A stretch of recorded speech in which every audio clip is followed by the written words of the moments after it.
thing which I want to share with you, Congress President has decided to convene first meeting of the newly constituted working committee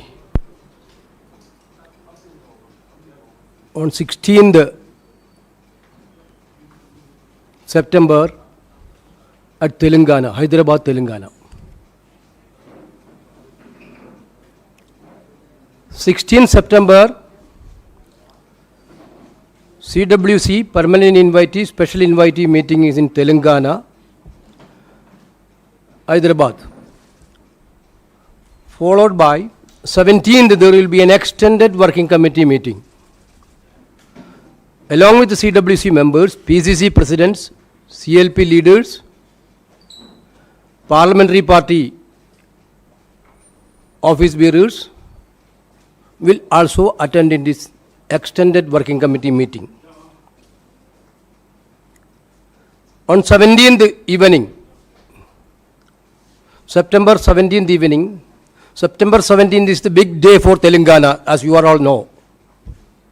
September 17th evening, we are holding a massive mega rally nearby Hyderabad. Congress President, former Congress Presidents, and all other senior leaders of the party will attend in that mega rally.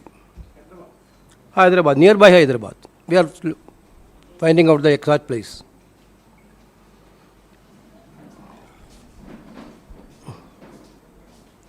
After the public meeting, the Honorable Congress President shall flag off the cavalcade of CWC members, PCC presidents, and CLP leaders who shall visit each of 119 assembly constituencies of Telangana for a night stay on 17 September 2023 and participate in the party program on 18 September 2023 in the respective assembly segments allotted each of them. In that 18 meeting, due to Parliament session, all the MPs are exempted from attending.